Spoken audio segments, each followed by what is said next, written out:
येन तस्मै श्रीगुरुवे नमः। नमो विष्णुपादाय कृष्णप्रेष्ठाय भूतले श्रीमते भक्तिवेदान्त स्वामिनिति नामिने। नमस्ते सरस्वतीं देवीं गौरवाणी प्रचारिणे निर्विशेषशून्यवादि पाश्चात्यदेशतारिणे। जय श्री कृष्ण चैतन्य प्रभु नित्यानंद श्री अद्वैत गदाधर श्रीवासादि गौर भक्त वृंद। हरे कृष्ण कृष्ण कृष्ण हरे हरे, हरे राम राम राम हरे हरे। నాతో పాటు అందరూ కూడా చెప్పండి. ఓం నమో భగవతే వాసుదేవాయ. శివాయ. ఓం నమో భగవతే వాసుదేవాయ. ఓం నమో భగవతి వాసుదేవాయ. ఓం నమో భగవతే వాసుదేవాయ. ఓం నమో భగవతే వాసుదేవాయ. వైష్ణవులందరికీ నా హృదయపూర్వక ప్రణామాలు. జూమ్ సత్సంగానికి విచ్చేసిన భక్తులందరికీ స్వాగతం, సుస్వాగతం. హరే కృష్ణ. సో మనం అందరం కూడా భీష్మ స్తుతి గత 4 రోజుల నుంచి 5 రోజుల నుంచి శ్రవణం చేస్తున్నాము. ఇది 6వ రోజు. పోయిన వారం అంతా 5 రోజులు భీష్మాచార్యుల గురించి మనం తెలుసుకోవడానికి ప్రయత్నం చేస్తున్నాం. సో యుద్ధానికి ముందు అర్జునుడు మోహితుడవుగా, యుద్ధం తర్వాత ధర్మరాజు శోకితుడు అయ్యాడనమాట. ఈ శోకం దూరం చేయడానికి అనేక మంది ఋషులు, సాక్షాత్ భగవంతుడు కూడా వచ్చే ప్రయత్నం చేశారు, కానీ శోకం నుంచి బయటికి రాలే. అప్పుడు శ్రీకృష్ణ భగవానుడి యొక్క ప్రేరణ మూలంగా భీష్మాచార్యుల దగ్గరికి తీసుకొని వెళ్ళడం జరిగిందనమాట. ఎందుకంటే రాబోయే రోజుల్లో భీష్మాచార్యులు ఒక మంచి ప్రవచనం చెప్పబోతాడు. ఈ ప్రవచనము యావత్ మానవ సమాజానికి మంచి ఉపలబ్ధకరమైంది, మంచి ఉపయోగకరమైంది అని భావించుకొని, దృష్టిలో ఉంచుకొని వీళ్ళందరినీ కూడా భీష్మాచార్యుల దగ్గరికి తీసుకొని వెళ్ళగా, సో అర్జునుడు, పాండవులు, ద్రౌపది మహారాణి, తర్వాత వ్యాస, ద్రౌమ్య, నారద ఇలాంటి ఋషులందరూ కూడా, అనేక ఋషులు మనం చెప్పుకున్నాము, అనేక ఋషి పుంగవులందరూ కూడా బయలుదేరారు, వెళ్ళారు. తర్వాత వాళ్ళతో పాటు శ్రీకృష్ణ భగవానుడు కూడా వెళ్ళడం జరిగింది. సో మనకు శ్లోకం నెంబర్ గుర్తుంది? ఎవరికైనా ఐడియా ఉందా ఎన్నో నెంబర్ దగ్గర మనం ఆగాము?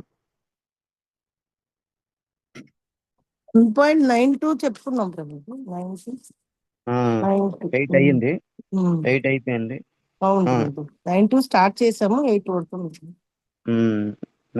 9 ఈరోజు చెప్పుకున్నాం. శ్రీమద్ భాగవతము ప్రథమ స్కందము 9వ అధ్యాయము 9వ శ్లోకంలోని, సో ఈ విధంగా వెళ్ళిన వాళ్ళందరికి కూడా ఏ విధంగా స్వాగతం చేస్తున్నారో భీష్మాచార్యులు ఇక్కడ ఈ శ్లోకం ద్వారా మనం తెలుసుకున్నాం. చదువుతారా ఎవరైనా ఈ శ్లోకం? Yes, Prabhu. तान् समेतान् महाभागानुपलभ्य वसुत्तमः पूजयामास धर्मज्ञो देशकालविभागवेत्। ఇక్కడ సూత గోస్వామి చెప్తున్నారనమాట. ఏమని? తాన్ సమేతాన్ మహాభాగ్గా, వాళ్ళందరూ వచ్చారు. ఈ వచ్చిన వాళ్ళు ఎలాంటి వాళ్ళు? సూత గోస్వామి పరిచయం ఇస్తున్నారు. చూడండి, ఇది మనకి ఎంతో ఇంపార్టెంట్. తాన్ సమేతన్ వీళ్ళందరూ వచ్చారు. వీళ్ళందరూ వచ్చారు. ఎవరు? మునులే. కానీ ఈ మునుల యొక్క పరిచయం ఏంటి? మహాభాగన్. మునుల యొక్క పరిచయం ఏంటి? మహాభాగన్. వచ్చిన వారు అందరూ ఎలాంటి వాళ్ళు? మహాభాగ్యవంతులు. ఈ బ్రహ్మాండంలో భాగ్యవంతులు ఉంటారు. ఈ బ్రహ్మాండంలో భాగ్యవంతులు ఉన్నారు. ఎలా వాళ్ళని భాగ్యవంతులు ఎలా మనం పరిచయము, ఎలా మనం పోల్చుకోవచ్చు? ధనంతో కానీ, ఉపాధితో కానీ, మంచి పోస్ట్ పొజిషన్తో కానీ, ఏ విధంగా ఉన్నా సరే ఈ బ్రహ్మాండంలోని వాళ్ళు భాగ్యవంతులు. కేవలం భాగ్యానుసారంగా ధనం వస్తుంది, భాగ్యానుసారంగా అందమైన భార్య, పిల్లలు, కారు, బంగ్లా, ఉపాధి అంటే పోస్ట్ పొజిషన్స్ ఇవన్నీ వస్తవి. వాళ్ళు కేవలం భాగ్యవంతులుగా గుర్తిస్తారు సమాజంలో. ఎంత పెద్ద అయినా, బిల్గేట్ అయినా, టాటా బిర్లా అయినా, బీరుబాయ్ అంబానీ అయినా, ఎవరైనా సరే వాళ్ళు కేవలం భాగ్యవంతులు మాత్రమే. మరి దానికైనా ఒక పరమైనది ఒకటి ఉంది చూడండి. వీళ్ళు భాగ్యవంతులు కాదు, వీళ్ళు భాగ్యవంతులు కాదు, మహాభాగా అని జోడించారు. సుద్దు కోసం ఏం చెప్తున్నారు? వీళ్ళు వచ్చే వాళ్ళందరూ ఎలాంటి వాళ్ళు? మహాభాగ్యవంతులు. అంటే మహాభాగ్యవంతులు అంటే వీళ్ళ దగ్గర ధనం ఉందా? ఏమి లేదే. వీళ్ళంతా సన్యాసులు. ఆ భుజం మీద ఒక జోలి, ఒక కాషాయం వస్త్రాలు ధరించుకొని ఒంటి మీద ఒకటి దండి మీద ఒకటి ఉన్నట్టుగా వీళ్ళు ఎక్కడంటే అక్కడ సంచరిస్తున్నారు. ఒక పూట అంటే ఒక పూట ఉండదు భోజనము. అలాంటిది వీళ్ళు మహాభాగ్యులు ఎందుకని సంబోధిస్తున్నారు? ఎందుకంటే ఎవరైతే ధనం ఉంటుందో, ఎవరి దగ్గరికి ధనం ఉంటుందో, ఉపాధి ఉంటుందో, పోస్ట్ పొజిషన్ ఉంటుందో వాళ్ళు కేవలము భాగ్యవంతులే. ఎందుకు? వాళ్ళ దగ్గర భాగవతం లేదు. ఎవరైతే భక్తి శ్రద్ధలతో భాగవతం శ్రవణం చేస్తారో వాళ్ళు మహాభాగులు, భాగ్యశాలులు. వాళ్ళు భాగవత దృష్టితో. ఇక్కడ సూతు గోస్వామి చెప్తున్నారు, ఎవరైతే భాగవతం భక్తి శ్రద్ధలతో విని జీర్ణం చేసుకున్నారా వాళ్ళే భాగ్యవంతులు. ఇది మహాభాగ్యవంతులు. భాగ్యవంతుడు అవడం పెద్ద ఇంపార్టెంట్ కాదు. ధనం వస్తుంది పోతుంది, కార్లు ఉంటవి పోతవి, బిల్డింగ్ వస్తుంది పోతుంది, ఇది కాదు. కానీ ఎవరి దగ్గర అయితే భాగవతం ఉందా, ఆ భాగవతం ద్వారా నీ జీవితం చరితార్థం అయిపోయిందా, దాన్ని నరనరాల జీర్ణం చేసుకొని దాన్ని ఫాలో చేస్తావా, వాళ్ళు మహాభాగ్యవంతులు. సూతు గోస్వామి చెప్తున్నారనమాట. ఇది భాగ్యవంతులకి, మహాభాగ్యులకి. అందుకనే కదా మన ఇస్కాన్ సంస్థలోని ఒక సన్యాసిని మహారాజ్ అంటారు. దీని యొక్క పరిభాష ఎప్పుడైనా అర్థం చేసుకున్నారా? మహారాజు. ఒకటి దేశానికి రాజుకి రాజు అంటాము, మరి సన్యాసిని మహారాజు అంటాము. అంటే రాజు దగ్గర యావత్ ప్రపంచం అంతా ధనం ఉంది, ఈయన దగ్గర చిల్లి గవ్వ కూడా ఉండదు. ఒక గృహస్థుడి మీద ఆధారపడి ఉంటాడు సన్యాసి. మరి రాజు కన్నా ఈయన శ్రేష్టం ఎలా అయ్యాడు మహారాజు? ఎందుకంటే ఈయన దగ్గర భగవంతుడి యొక్క కథామృతము, భాగవతం ఉంది, హరినామం ఉంది. అందుకనే వాళ్ళు మహాభాగ్యులు, వాళ్ళు మహారాజులు అవుతారు. వాళ్ళని మనం మహారాజులు అంటాం. వీళ్ళు కేవలం రాజులే, వీళ్ళు మహారాజు అని సంబోధిస్తాము. చూడండి ఎంత పెద్ద విషయం. సో వీళ్ళు కూడా మహాభాగలు అంట. వీళ్ళందరూ కూడా ఉపలభ్య వచ్చారు. వీళ్ళందరూ కూడా వచ్చారు. ఎక్కడికి వచ్చారు? వసుత్తమ. వసు ఉత్తమ, ఉపలభ్య వసుత్తమ. ఈ భీష్మాచార్యులు పూర్వజన్మలో వసు అంట. వసువులు ఎంతమంది? 8 యనమండుగురు ఉంటారు. ఈ యనమండుగురులో ఉత్తముడు. అందుకని ఇక్కడ ఏం చెప్తున్నారు? వసుత్తమ. పూర్వజన్మలో ద్రౌ పేరు గల వసు ఈయన. మిగతా 7 చిన్నవాళ్ళు, ఈయన అగ్రజుడు. ఒకరోజు ఈ 8 మంది కూడా ఆకాశ మార్గంలో తిరుగుతూ వెళ్ళారు. అక్కడ దూరం నుండి చూశారు. కామధేను గోమాతని దర్శనం చేసుకున్నాడు అనమాట. వశిష్ఠ ఆశ్రమంలోని కామధేను గోమాత ఉంది. వీళ్ళకి కోరిక కలిగింది అనమాట. ఈ కామధేను గోమాతని మనతో తీసుకొని వెళ్ళిపోదాం అనేసి కోరిక కలిగింది. సరే, ఇది దొంగతనం చేయడానికి కిందకు వచ్చారనమాట. ఎనిమిదిగురు వచ్చారు. ఈ 8 మంది అష్టవసువులు వచ్చారు. కానీ మెయిన్ హ్యాండ్ అగ్రజుడిదే. ద్రౌ అనే పేరు గల వసుదే మెయిన్ సూత్రధారి ఆయన అయ్యాడనమాట. ఎందుకు? ఈ కోరిక కలిగింది, తర్వాత కోరిక స్ప్రెడ్ చేసింది కూడా వాళ్ళకి ఈయనే. వాళ్ళందరికీ చెప్పింది కూడా ఈయనే. ఇది దొంగలాడాలి, తీసుకొని వెళ్ళిపోవాలని కోరిక కలిగి వచ్చింది. తర్వాత ఈ కోరిక అనేది అందరితో పంచుకున్నాడు. సో మెయిన్ హస్తం ఈ ఈ అగ్రజుడిది ఉందన్నమాట. సో ఈ విధంగా కామధేను గోమాతను దొంగలాడి తీసుకొని వెళ్ళగా అక్కడ వశిష్ఠుల వారు వచ్చి వాళ్ళందరికీ కూడా శాపం పెట్టారు. ఒక కలియుగ మానవుల్లాగా మీరు దొంగతనం చేశారు. అందుకనే మీరు 84 లక్షల జీవరాశుల్లో మానవ యోనిలో జన్మ తీసుకోవాలనేసి శాపం పెట్టారనమాట. సో ఎప్పుడైతే శాపం పెట్టగా వీళ్ళందరికీ బుద్ధి వచ్చింది. వశిష్ఠుల వారి దగ్గర ఆ పాద పద్మాల దగ్గర పడి శరణాగతి పొందారనమాట. అప్పుడు వశిష్ఠుల వారు, నా శాపం అనేది అమోహం, దానికి తిరగలేదు. మీ 7గురు కూడా జన్మ తీసుకుని వెంటనే మోక్షాన్ని పొందుతారు. వెంటనే మీ స్వరూపాలు వసువులుగా మీ లోకానికి వెళ్ళిపోతారు. మీ అగ్రజుడు ఉన్నాడే, ఈయన దీర్ఘకాలం జీవిస్తాడు ఈ భూమి మీద. ఎందుకు? మెయిన్ హస్తం అయింది.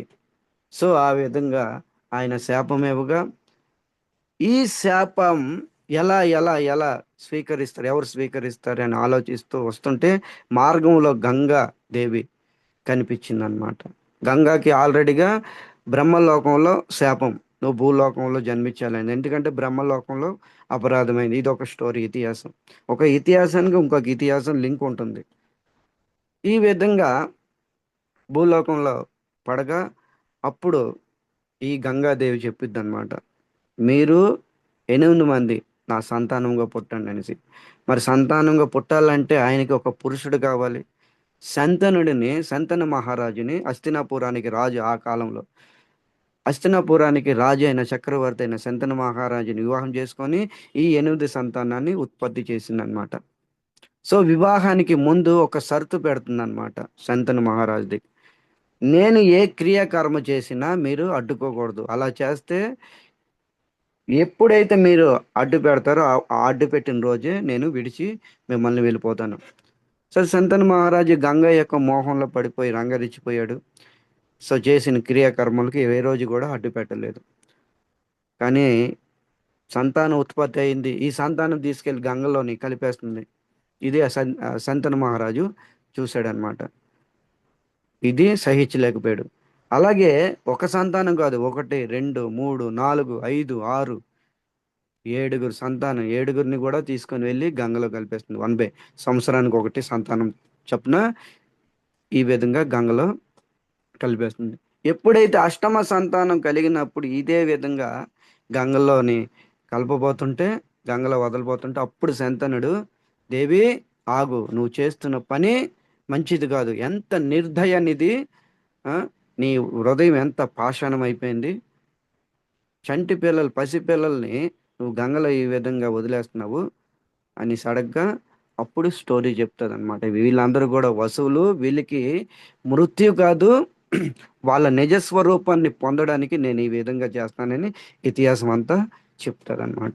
సో ఏ రోజైతే నన్ను అడ్డుకుంటావో, గంగ సర్త్ కదా, ఏ రోజైతే నా క్రియాకర్మలు అడ్డుకుంటావో ఆ రోజు నేను విడిచిపెట్టి వెళ్ళిపోతాననేసి అనగా ఆ అష్టమ సంతానం కలపబోతుంటే అడ్డుకున్నాడు. అడ్డుకున్నప్పుడు గంగ ఆ పుత్రుణ్ణి తీసుకొని వెళ్ళిపోతుంది అనమాట. తీసుకొని వెళ్ళిపోయిన తర్వాత బృహస్పతి దగ్గర జ్ఞాన విద్యం నేర్చుకుంటాడు.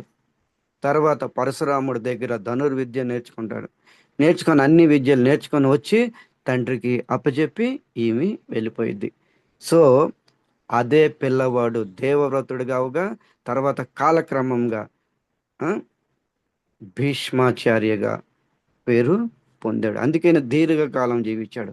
450 సంవత్సరాలు ఈ భూమి మీద నిలబడిన అత్యంత శ్రేష్ఠుడు, అత్యంత వీరుడు, భరత పుంగవుడు, వసు ఉత్తముడు. అందుకని ఇది ఇతిహాసం గుర్తు తెచ్చుకొని సూతు గోస్వామి ఇక్కడ చెప్తున్నారు అనమాట. ఏమని?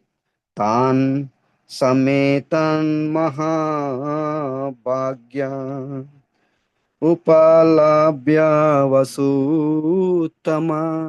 తాన్ సమేత మహాభాగ్య ఉపలభ్య వసుత్తమ.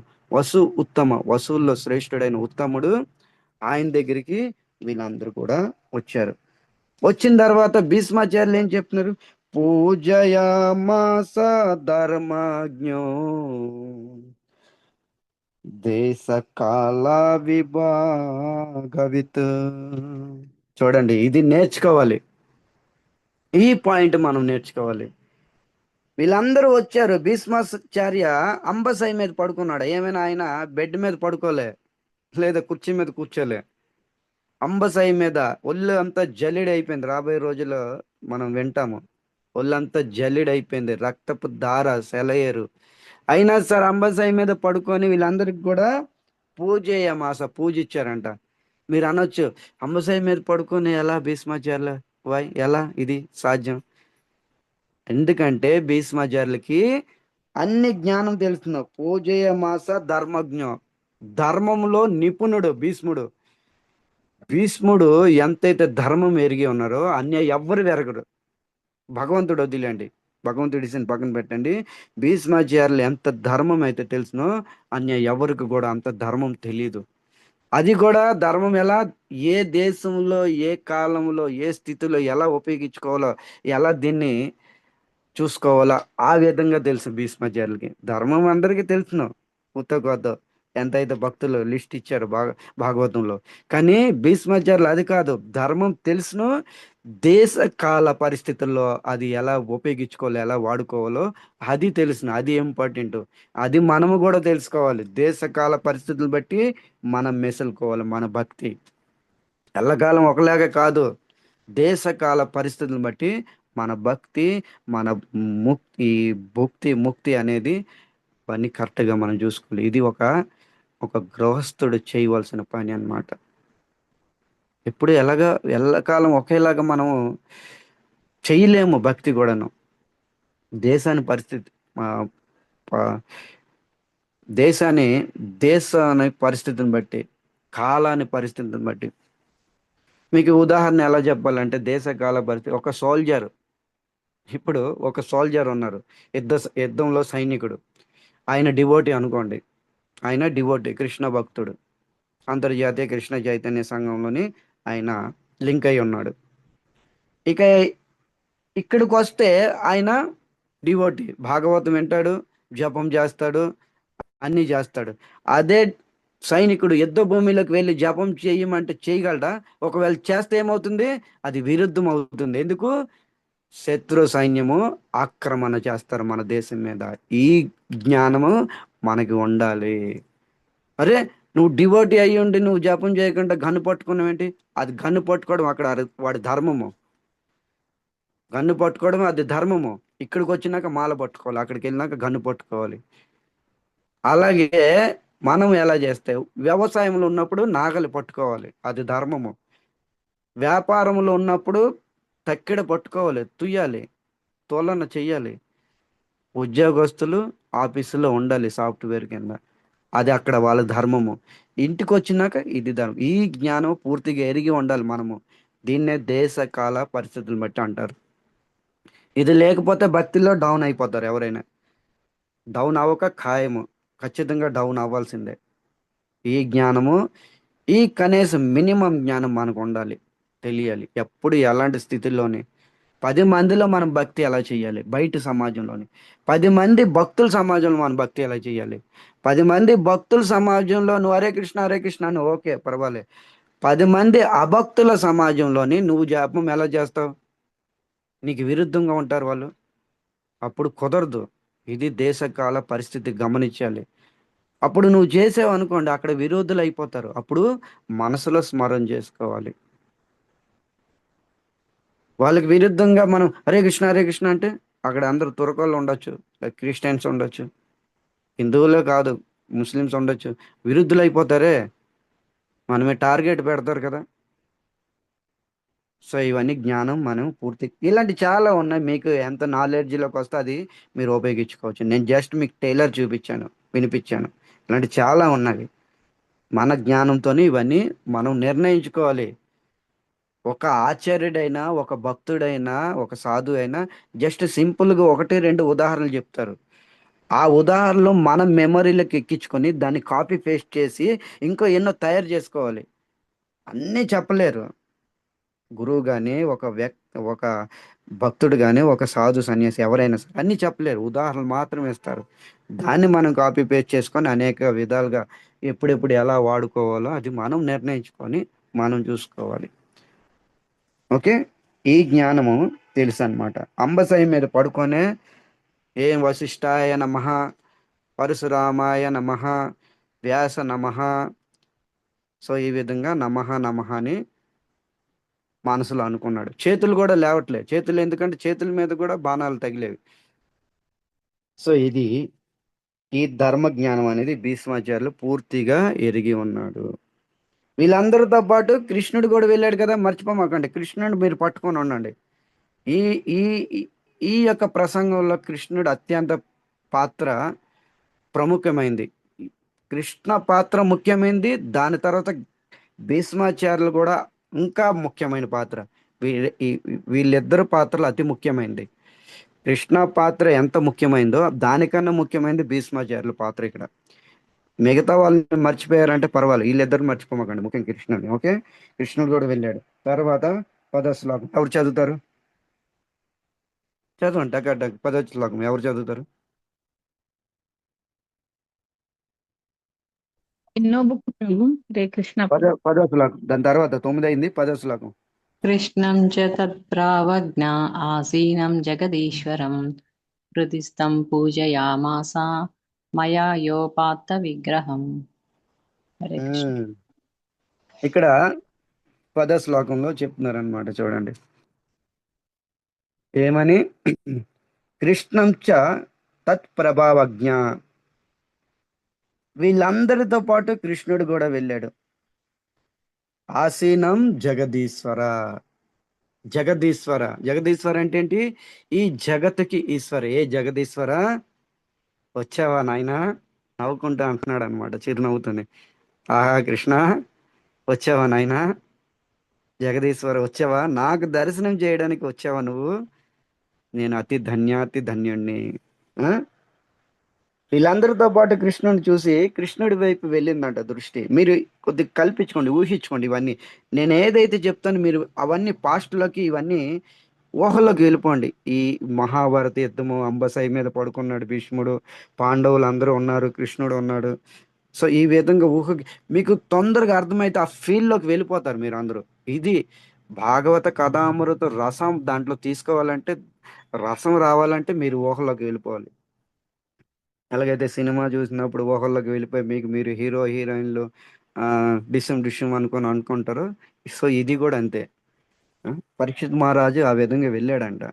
అందుకనే తొందర భగవద్ధామం వెళ్ళిపోయాడు. సో మీరు కూడా వెళ్ళండి. నేను ఏదైతే చెప్తున్నాను, ఏం చెప్తున్నారు? కృష్ణాంచ తత్ ప్రభావజ్ఞ ఆసీనం జగదీశ్. రే కృష్ణ, ఈ విధంగా వణుక్కుంటే, కృష్ణ వచ్చావా నాయన? నువ్వు కూడా నన్ను దర్శనం చేసి ఇవ్వడానికి వచ్చావా? ఆ? ఈ కృష్ణుడి యొక్క ప్రభావము పూర్తిగా ఎరిగి ఉన్నాడంట. ఇది ఎవరు చెప్తున్నారు? కృష్ణుడు చెప్పట్లే, వచ్చిన ఋషిమునులు చెప్పట్లే, భీష్మాచార్యులు కూడా చెప్పట్లే. చూడండి ఎవరు చెప్తున్నారు? సూత గోస్వామి చెప్తున్నారు ఈ విషయము. ఇది మన గొప్ప మనం చెప్పుకోవడం కాదు ఇక్కడ. దీన్ని బట్టి మనం అర్థం చేసుకోవచ్చు. కృష్ణంచ తత్ ప్రభావజ్ఞ. ఈ కృష్ణుడి యొక్క ప్రభావము, శక్తి, సమర్థత, మొత్తం ఏదైతే ప్రభావం ఒక్క వార్డులో ఇచ్చారో, తత్ ప్రభావం, తత్ ఈయన యొక్క ప్రభావము మొత్తం ఎరిగి ఉన్నాడు. ఈ జగత్తులో ఎవ్వరికి కూడా అంత తెలీదు ఎంతైతే భీష్ముడు ఎరిగి ఉన్నాడు. మిగతా ఎవ్వరికి కూడా, బ్రహ్మ కాదు కదా, బ్రహ్మ బాబుకు కూడా తెలియదు ఎంతైతే కృష్ణుడికి తెలిసి ఉన్నా. ఇక్కడ అందుకని తత్ ప్రభావ జ్ఞాని సంబోధిస్తున్నారు అనమాట. కృష్ణంచ తత్ ప్రభావజ్ఞ ప్రభుజీ ఆసీనం. ఒక్కసారి ఈ పాయింట్ మళ్ళా చెప్పరా ప్రభుజీ ఒకసారి? కృష్ణ ప్రభావమా మాతాజీ? ఎస్ ప్రభు. ఈ సృష్టిలో ఈ సృష్టిలో భీష్మాచార్యులు తెలిసినంత ఎవ్వరికీ తెలీదు. కృష్ణుడి యొక్క వైభవం కానీ, ఆయన ప్రభావం కానీ, ఆయన శక్తి సమర్థత ఏదైనా సరే మొత్తం పూర్తిగా సంపూర్ణంగా ఎరిగి ఉన్నాడు. మిగతా ఎవరు ఇంద్ర చంద్ర వరుణ ఎవరికి కూడా తెలియదు ఎంతైతే భీష్మాచార్యులు ఎరిగి ఉన్నారు. అందుకని ఇక్కడ చక్కగా చెప్తున్నారు, కృష్ణంచ తత్ ప్రభావ, ఆయన యొక్క ప్రభావము పూర్తిగా ఎరిగి ఉన్నాడు. దీన్ని ఎవరు చెప్తున్నారు? ఋషులు చెప్పలే, కృష్ణుడు చెప్పలే, భీష్ముడు చెప్పలే, సూతు గోస్వామి పరిచయం ఇస్తున్నాడు అనమాట. భీష్మాచార్యులు అంత వసుత్తముడు, అంత ఉత్తముడు కాదు, అంత మంచి భక్తుడు కూడాను. ఈ తర్వాత లైన్లోనే ఉంది, మనం చదువుకోవచ్చు. కృష్ణంచ తత్ప్రవాజ్ఞ ఆసీన జగదీశ్వర. ఏ జగదీశ్వర వచ్చావా? ఎన్ని రోజులైంది నీ దర్శనం కలిగి వచ్చావా అని. ఏ కృష్ణుడినైతే జీవితాంతరము పూజ చేశాడో, తర్వాత చెప్తున్నారు అనమాట, వృధిష్ట పూజే మాస మాయయో పాత విగ్రహ. ఏ కృష్ణుడినైతే హృదయంలో పూజ చేసుకున్నాడో భీష్మాచార్యులు జీవితాంతరము, ఆ కృష్ణుడు ఈరోజు విగ్రహ రూపంగా వచ్చేసాడు. ఇది అద్భుతం.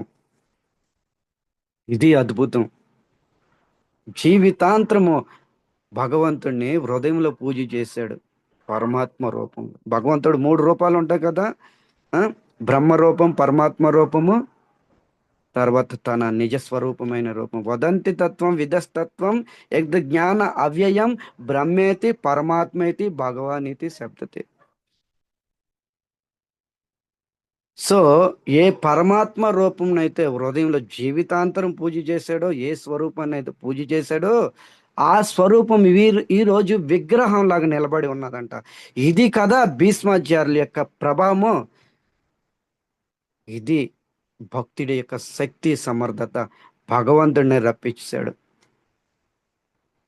అది కూడా పడుకొని చావు బతుకుల్లో ఉన్నాడు. చూడండి, భగవంతుడు వెళ్ళాడు, భీష్మాచార్యులు లెటర్ రాయలే, కృష్ణ రా, నేను చావు బతుకుల్లో ఉన్నాను, నన్ను ఉద్ధరించనేసి. అవసరంలే, మనం పిలవసరంలే భగవంతుడిని. మనం ఇలాంటి భక్తి చేయాలి, ఇలాంటి క్రియాకర్మ చేయాలి. భగవంతుడు అతి ప్రసన్నం అవ్వాలి. ఆ ప్రసన్నం ద్వారా మనకి ఆయన బందీ అయిపోయి మనకి దాసుడిగా అయిపోయి వస్తాడు. ఇది నమ్మాలి మనము. ఇతిహాసం సాక్షి భక్తులారా, ఇతిహాసం సాక్షి ఇవన్నీను కేవలం చదువుకోవడము, వినడమే కాదు, ఇవన్నీ ధరించుకోవాలి, గుర్తించుకోవాలి. ఇలాంటి ఇతిహాసాల్లో నిలబడ్డవి. అలాంటి వాళ్ళందరికీ దర్శనమిచ్చిన మన కోసం రాడంటాడా? ఎందుకు రాడు?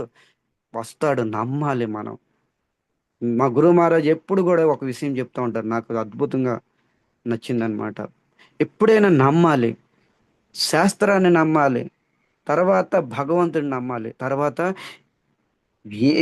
ఎవరైతే చెప్పుతున్నారో గురువు కానీ, సన్యాసి కానీ, వరిష్ఠ భక్తుడు కానీ, సాధు మహాత్ములు కానీ, వాళ్ళని నమ్మాలి. అప్పుడే ఈ యొక్క భాగవతం ధారణ అనేది మనకి ధరింపబడుతుంది. లేదంటే ధరింపబడదు, మనల్ని స్వీకరించదు. మీరు స్వీకరిస్తున్నారు భాగవతాన్ని, కానీ భాగవతం కూడా అనుకోవాలి కదా, నేను ఈ వ్యక్తిని స్వీకరించాలంటే మనలో కూడా ఆ యొక్క యోగ్యత ఉండాలి. సో ఈ అన్ని యోగ్యతలు అన్నీ కూడా సంపూర్ణంగా, ఈ యోగ్యతలు, అధికారాలు సంపూర్ణంగా ఈ భీష్మాచార్యులో ఉన్నావన్నమాట. అందుకనే హృదయస్థ పూజయమాసో మాయయో పాత విగ్రహ. ఆయన భగవంతుడు గోలోకధామంలో తన నిజస్వరూపంలో ఉంటాడు ఆయన. మరి ఆ లోకంలో ఉన్నవాడికి ఈ లోకంలో పని ఏంటి? అందుకని ఇక్కడ చెప్తున్నారనమాట, మాయయో పాత విగ్రహ. భగవంతుడు గౌలోకం నుంచి, వైకుంఠ ధామం నుంచి ఈ భూమి మీదకి రావడానికి తన యోగ మాయ యొక్క సహాయంతోనే ఈ భూమి మీదకి రావడం జరుగుతుంది అనమాట. ఇది చాలా ముఖ్యమైన పాయింట్, వినండి, నోట్ చేసుకోండి. భగవంతుడు ఎప్పుడైతే ఆవిర్భవిస్తాడో, భూమి మీదకి రావాలనుకుంటాడో, కృష్ణ కానీ రామ కానీ ఏదైనా వచ్చి లీలలు చేయాలనుకుంటాడో, డైరెక్ట్గా రాడు. తన యోగమాయ దగ్గరికి వెళ్ళి యోగమాయని ఆదేశిస్తాడు. భగవంతుడి శక్తి యోగమాయ అయినా సరే విన్నపించుకుంటాడు. భగవద్గీతలో కృష్ణుడు ఏం చెప్తున్నాడు? దైవీశేష గుణమవి మమ మాయ దురత్తయ. ఈ మాయలు ఎన్నైతే ఉన్నావో అవన్నీ నా యొక్క శక్తులు, నావి అవన్నీను, నా యొక్క పవర్స్ నా అధీనంలో ఉంటుంది. అలాంటి పవర్స్ని కృష్ణుడు వెళ్తాడనమాట, విన్నమించుకుంటాడు, రిక్వెస్ట్ చేస్తాడు. ఆదేశిచ్చుడు సుమా, కృష్ణుడు ఆదేశించలే యోగమాయకి. మీరు అది ఎప్పుడు అనుకోమాకండి, యోగమాయకి ఆదేశించాడు. నో, ఆదేశించలే, విన్నమించుకుంటాడు. ఏమని? ఏ యోగమాయ, నేను యశోద గర్భంలో జన్మిస్తాను, మరి జన్మిస్తాను, ఓకే. మరి జన్మించినప్పుడు నేను భగవంతుణ్ణి, భగవత్ అనేది నేను మర్చిపోయేటట్టుగా ఇది ఒక్క సహాయం నాకు చెయ్యు. ఇది భగవంతుడు రిక్వెస్ట్ చేస్తాడు చూడండి, కొద్దిగా ఈ విధంగా చేస్తావా అనేసి. ఇది దీని అర్థము. ఆదేశించడం వేరే, ఆదేశించడం అనేది అక్కడ ప్రేమ ఏమి ఉండదు. అక్కడ రిక్వెస్ట్ చేస్తావా అనే దానిలో ప్రేమ ఉంటుంది. భగవంతుడు ఎప్పుడు ఆదేశించాడు, మీరు గుర్తుంచుకోండి. కృష్ణుడు ఎవరిని కూడా ఆదేశించాడు, రిక్వెస్ట్ చేస్తాడు అనమాట. నువ్వు చేస్తావా, నేను కృష్ణుడిగా జన్మిస్తాను. డైరెక్ట్గా 16 సంవత్సరాలు 9 నెలల 6 రోజులు పిల్లవాడిగా యశోద కడుపులో నేను పుట్టలేను కదా. ఒక చిన్న బాలుడిగా పుడతాను. పుట్టిన తర్వాత నీ యోగమాయ ప్రభావం ద్వారా నేను భగవంతుడిని మర్చిపోవాలి. అప్పుడు యోగమాయ అడిగింది అనుకోండి, ఎందుకు స్వామి అలా కోరుకుంటున్నారు అండి? ఎందుకంటే నేను భగవంతుడిని అంటే ఇక్కడ లీలలు చేయలేను నేను. మీరు గుర్తుంచుకోండి, కృష్ణుడు వచ్చాడా 5000 సంవత్సరాల క్రితం ఎన్నైతే లీలలు చేశాడా, ఆయన భగవంతుడని మర్చిపోయాడు. అందుకనే యశోదతో తన్నులు తిన్నాడు, అందుకనే గోపికలతో ముట్టుకాయలు తిన్నాడు, అందుకే రాధాతో తిట్టించుకున్నాడు, కొట్టించుకున్నాడు, తను భగవంతుడు మర్చిపోయానని. ఇవి విప్రలంబరసు, ఈ వాత్సల్యము, ఈ మాధుర్యము, ఈ సాఖ్యము ఆయన పొందాలంటే ఆయన భగవత్ అనే చిప్పు కొన్ని రోజులు హోల్డ్లో పెట్టియాలి.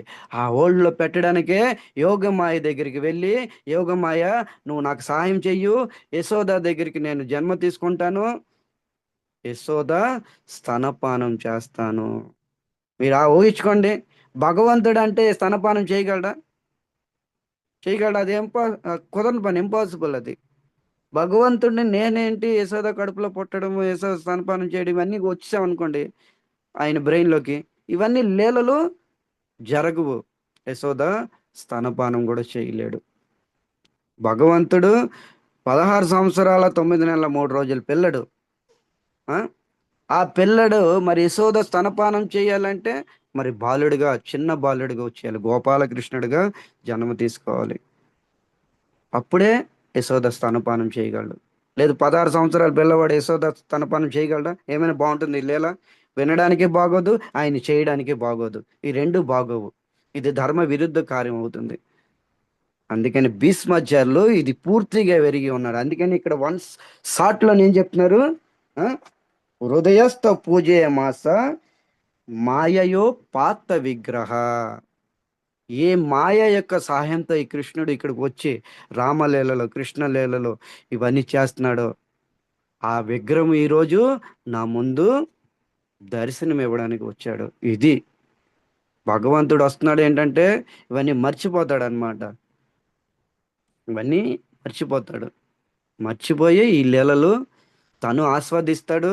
యావత్ ప్రకృతిలో కేవలము మానవులకే కాదు, చరాచర జీవరాశులకు అందరికీ కూడా ఆనందాన్ని ఇస్తాడు, ఆకర్షించుకుంటాడు. అందుకనే ఆయన కృష్ణ అయ్యాడు, అందుకని ఆయన కృష్ణుడు అయ్యాడు. ఆకర్షించుకునే గుణం ఉంది కాబట్టి. సో ఈ విధంగా భీష్మాచార్యులు పూర్తిగా ఇందులో వెరిగి ఉన్నాడు అన్నమాట. కృష్ణస్థ తత్ప్రభావజ్ఞ ఆసీనం జగదీశ్వర హృదయష్ట పూజయమాసు మాయయో పాత విగ్రహ.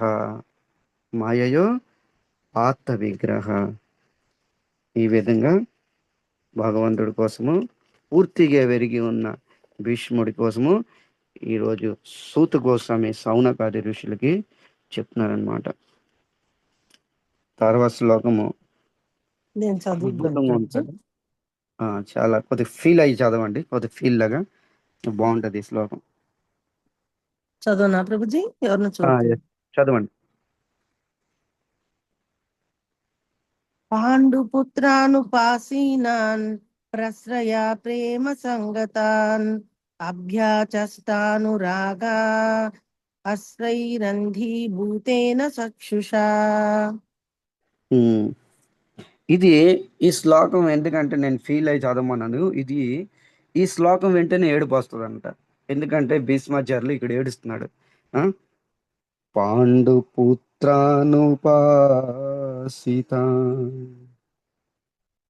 పశ్రయా ప్రేమ సంగతం అభ్యచష్టానురాగే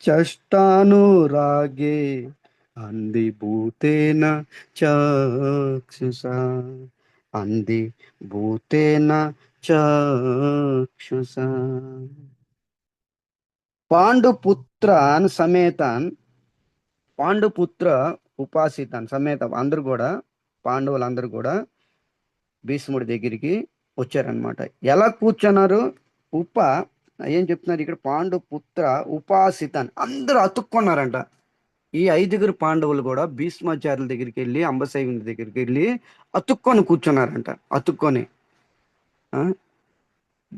నకుల సహదేవులు భీష్మాచార్యులు పాదాల దగ్గర కూర్చోగా, భీమార్జునులు ఆయన తొడల దగ్గర కూర్చోగా, ధర్మరాజు ఆయన ముఖం దగ్గర కూర్చున్నారు. దూరం కాదు, అంగుళం కూడా గ్యాప్ లేదు, అతుక్కొని కూర్చున్నారంట. ఎందుకు అతుక్కొని కూర్చోన్నాను సార్? అంత బాధ ఏంటి? కొద్ది గాలి ఇవ్వచ్చుగా భీష్మాచార్యులు, కొద్ది గాలి. ఎందుకంటే ఆయన పేషెంట్, ఆయన అంబసాయి మీద పడుకున్నాడు. ఆయన అంబసాయి మీద పడుకున్నాడు పేషెంట్ కాబట్టి కొద్దిగా ఆక్సిజన్ గట్ట వెళ్ళడానికి కొద్దిగా గ్యాప్ ఇవ్వచ్చు కదా. అడిగామనుకోండి సూత గోస్వామి చెప్తున్నారు. ఎందుకంటే ప్రశయ ప్రేమ సంగత, అద్భుతం. ఇలాంటివి ఇవన్నీ ఆస్వాదించాలి. ప్రశయ ప్రేమ సంగతం, ఎందుకంటే తన తాత మీద అమిత అనురాగం వీళ్ళకి ఉందన్నమాట. అమితమైన అనురాగము ఉంది. ఎందుకు ఉండదు అని నేను అడుగుతున్నా. ఉంటుంది. ఎందుకంటే చిన్నప్పుడే తల్లిదండ్రులు చనిపోయారు. కుంతి చనిపోయింది, పాండు చనిపోయాడు, మైత్రి చనిపోయిందనమాట. చనిపోతే తాత ఓడిలోనే పెరిగి పెద్ద అయ్యారు వీళ్ళందరూ కూడాను. అమిత అనురాగము, అంతే అనురాగము 1,000,000 రెట్లు ఎక్కువ ఇక్కడ భీష్ముడు. ఎందుకు? తన సంతానము, నా కొడుకు పిల్లలు, నా పుత్రులు, నా పౌత్రులు, వీళ్ళందరూ కూడా. అందుకనే ప్రేమ సంగతం, వాళ్ళందరూ తాత దగ్గర అతుక్కొని, దగ్గరగా వెళ్ళి అతుక్కొని కూర్చున్నారంట.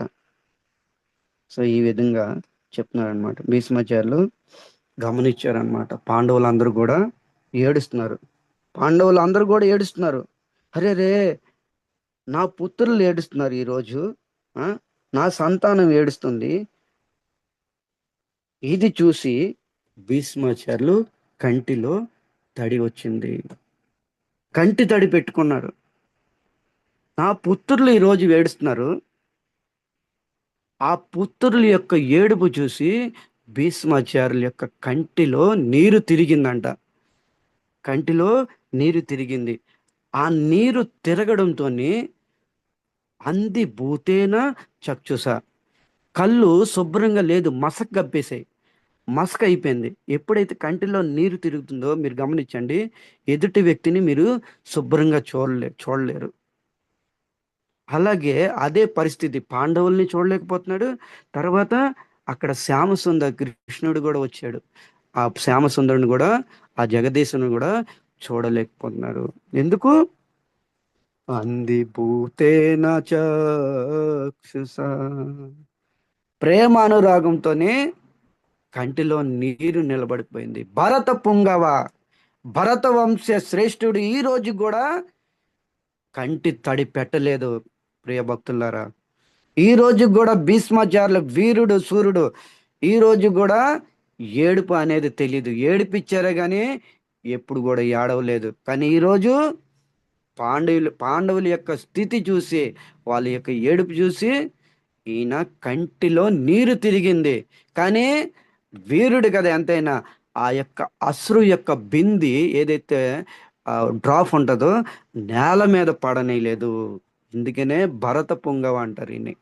నేల మీద పడవలేదు, పడనీలే, ప్రేమ అనురాగంతోనే కంటి తడి అయితే పెట్టుకున్నాడు, కానీ ఆ కంటి తడితోని వీళ్ళందరినీ కూడా చూడలేకపోయాడు. ఇదే దృశ్యం బృందావన లీలల్లోకి మీకు తీసుకొని వెళ్తాను. బృందావనం లీలలో జరిగావన్నమాట. బృందావనంలో ఒక లీల జరిగింది. ఇదే దృశ్యము. భీష్మాచార్యుని పట్టుకోండి, ఇది ఈ శ్లోకాన్ని, ఈ సిచ్యువేషన్ని. శ్యామసుందరుడు అదృశ్యమైపోయి మళ్ళా పునః దర్శనం ఇవ్వడానికి గోపి వనితలకి రాధా దగ్గరికి మళ్ళా వస్తాడనమాట. సో గోపికలు వనితలు అందరూ కూడా శ్యామసుందరుని దర్శనం చేసుకుంటారనమాట. కానీ రాధా అంటదనమాట గోపికలతో, హే గోపికల్లారా, మీరు ఎంతో ధన్యాతి ధన్యురాళ్ళు, మీరు అందరూ కూడాను శ్యామసుందరుని శుభ్రంగా ఎంతో చక్కగా ఆయన యొక్క స్వరూపాన్ని మీరు ఆస్వాదిస్తున్నారు. నేను ఎంత దౌర్భాగ్యరాలని చూడు, ఇంత సమయము ఆ యొక్క గోవిందుడి యొక్క విరహ భావంలో ఏడ్చాను. ఏడ్చి కళ్ళంతా కూడా నీరు నిలబడిపోయింది. ఎప్పుడైతే గోవిందుడు దర్శనం ఇస్తున్నాడో ఈ కంటితోని నేను చూడలేకపోతున్నాను. ఎందుకు? కళ్ళల్లో నీళ్లు నిలబడిపోయేవి, కళ్ళంతా నీళ్లు అని. మీరు ధన్యాతి ధన్యురాలు, మీరు అందరూ. మీరు భగవంతుడు దర్శనం చేసుకున్నారు, ఆ శ్యామసుందర కృష్ణుడు దర్శనం చేసుకున్నారు, కానీ నేను చేసుకోలేకపోయాను. ఇది అన్నమాట. ఇక్కడ ఒక గమనించాలి మీరు ఒక విషయము. అశ్రుధారలు వచ్చేవి భీష్మాచార్యులకి. సో అక్కడ రాధాకైనా ఇక్కడ భీష్మాచార్యులకైనా, సరే రాధా పక్కన పెట్టండి, ఇక్కడ భీష్మాచార్యులు మెయిన్ టాపిక్. భీష్మాచార్యులకి అశ్రుధారలు వచ్చేవి. ఎందుకు? ఆయన దుఃఖంతో కూడా అశ్రుధారల, ఆనందంతోనే. ఇక్కడ మనం సూత గోస్వామి యొక్క అడుగు జాడలు వెళ్తే దుఃఖంతో కాదు, ఆనంద అశ్రుధారలు. అది ఎలా తెలుస్తుంది మనకి? తెలుసుకోవచ్చు, మీరు కూడా పరీక్షించుకోండి. అశ్రుధారలు అనేవి రెండు వస్తాయి, రెండు రకాల అశ్రుధారలు. ఒకటి ఆనందంతో ఉన్నప్పుడు, రెండు దుఃఖంతో ఉన్నప్పుడు. దుఃఖంగా ఉన్నప్పుడు అశ్రుధారలు వెచ్చగా ఉంటాయి, వేడిగా ఉంటాయి. ఆనందంతో వచ్చే అశ్రుధారలు చల్లగా ఉంటాయి, న్యాచురల్ చల్లగా ఉంటాయి. ఇది. సో భీష్మాచార్యులకి ఈరోజు ఆనందంతోనే పాండవులు విజయం పక్కన పొందారు, మళ్ళీ దుఃఖము, ఏడుస్తున్నారు. సో ఈ విధంగా ప్రేమ. అందుకనే ఇక్కడ ఏం చెప్తున్నారు? అభ్యచష్ట అనురాగము. అనురాగం ప్రేమ, వాళ్ళ మీద ప్రేమ అనురాగము. సో ప్రేమ అనురాగంతోనే అంది భూతేన చక్షుస, ప్రేమ అనురాగంతోనే అశ్రుధారలు వచ్చేవి. అశ్రుధారలు అంటే ఏడవలే, కంటిలో నీరు తిరిగింది, కంటిలో నీరు నిలబడిపోయింది. సో ఈ విధంగా సూత గోస్వామి చెప్తున్నారండి. ఇప్పుడు భీష్మాచార్యులు అంబసై మీద పడుకొని నోరు ఇప్పుతారు, మొట్టమొదటి శ్లోకాన్ని ఉచ్చరిస్తారనమాట. ఇంతవరకు సూత గోస్వామి చెప్పడం జరిగింది, వాళ్ళు చెప్పడం జరిగింది, వీళ్ళు చెప్పడం జరిగింది. కానీ మొట్టమొదటిగా అంబసాయి మీద పడుకొని నోరు ఇప్పబోతున్నారు. ఏం చెప్పుతున్నారో శ్లోకాన్ని ఆస్వాదిద్దాము. రేపు దీని వ్యాఖ్యాన్ని అర్థం చేసుకోవడానికి ప్రయత్నం చేద్దాం. శ్లోకం చూసుకోండి. అహో కష్టం అహో న్యాయం యద్యం ధర్మనందన జీవితం నార్హతే క్లిష్టం విప్ర ధర్మాచ్యుతాశ్రయ. ఓహో అహో కష్టం అహో న్యాయం యద్యుయ ధర్మనందన జీవితం నా అర్హతే క్లిష్టం విప్ర ధర్మ అచ్యుత ఆశ్రయ. ఓహో, బాధతో అహో అంటే ఓహో, ఓహో, ఓహో, ఎంత కష్టము, ఎంత కష్టము, ఎంత కష్టం వచ్చింది మీకు పాండవులారా. సరాసరి మీకు అన్యాయం జరిగింది. ఎంతో కష్టం వచ్చింది, ఎంతో అన్యాయం జరిగింది, మీ పట్ల సరాసరి అన్యాయం జరిగింది. ధర్మనందనలు, మీరు ధర్మానికి ప్రతిరూపాలు. మీరు ఇక్కడ ఏం చెప్తున్నారు? భీష్మాచార్యులు ఎరిగి ఉన్నారు చూడండి, ధర్మానికి ప్రతిరూపాలు వాళ్ళు. ధర్మం ఏంటో అనేది మనకు తెలియదు. ధర్మం తెలుసుకోవాలంటే పాండవులను తెలుసుకోండి ఎప్పుడైనా సరే. ఇలాంటి ఇతిహాసాలు మనం అంటే మనము ప్యూర్ అవుతాము. అందుకనే ముందు భాగవతంలో ధర్మ సంపాదన, ధర్మాత్ముల సంపాదన, తర్వాత పవిత్రమైన అమల భక్తుల సంపాదన ఉంటది. తర్వాత కృష్ణలీల. ఇవి మనం వినాలి, ఇలాంటి ధర్మాత్ముల యొక్క కథలు. ఏం చెప్తున్నారు? అహో కష్టం, అహో అన్యాయం, యది యుయ ధర్మనందన. మీరు ధర్మానికి ప్రతినిధులు. మీరు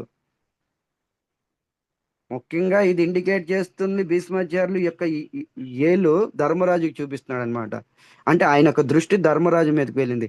సో ధర్మరాజుని అనుకరించి ఉన్నారు కాబట్టి 5గురు కూడా ధర్మానికి ప్రతినిధులు అయ్యారు. ఎందుకంటే ఆయన యొక్క అడుగు జాడలు కూడా వీళ్ళందరూ నడిచారు. ఎప్పుడు కూడా అన్న మాట ఎదురు చెప్పలే, జవదాటలే. అన్న ఏదంటే అదే. అన్న కోసం జోజమాడారు, అన్న కోసం భార్యని విడిచారు, అనేక చేశారు. ఇవన్నీ కూడా ధర్మరాజు. ధర్మరాజు అంటే ధర్మము, ధర్మానికి ప్రతినిధి. అందుకనే టోటల్గా 5గురు కూడా ధర్మాత్ములే, ధర్మానికి ప్రతినిధులే. అలాంటిది మీ పట్ల కష్టం వచ్చింది, మీ పట్ల సరాసరి అన్యాయం జరిగింది, మీరు ధర్మాత్ములు అయ్యుండి. నేను అడిగాను అనుకోండి భీష్మాచార్యులు, ఇక్కడ పాండవులు ఏమైనా పెద్దదా రాకూడదా? కష్టాలు వాళ్ళకి రాకూడదా? కష్టాలు వస్తాయి, సుఖాలు వస్తాయి. ఎందుకంటే ఇది మనిషి లోకము, మానవీయోనిలో జన్మ తీసుకున్నాము. అందరికి కూడా సుఖ దుఃఖాలు వస్తాయి. భగవద్గీతలో కృష్ణుడు చెప్పాడు కదా, ఇది దుఃఖాలు ఏం అశాశ్వతం, ఈ లోకంలో జన్మ తీసుకున్నవాడు అందరు కూడా దుఃఖాలు అవుతాడు, హర్ష శోక రెండు ఉంటవి. అప్పుడు భీష్మాచార్యులు చెప్తున్నారు అనమాట, రాకూడదు. ఎందుకు? విప్ర ధర్మ అచ్యుత ఆశ్రయ. విప్ర బ్రాహ్మణ వైష్ణవ, ధర్మాన్ని, అచ్యుత ఆశ్రయ, ముగ్గురు ఆశ్రయ పొందిన వాళ్ళకి జీవితంలో కూడా ఎప్పుడు కూడా కష్టం రాకూడదు, దుఃఖం రాకూడదు. అయినా మీకు వచ్చింది. ఎందుకు వచ్చిందో రేపు 12:30 చెప్తాను. ఇంతవరకు సెలవు. హరే కృష్ణ.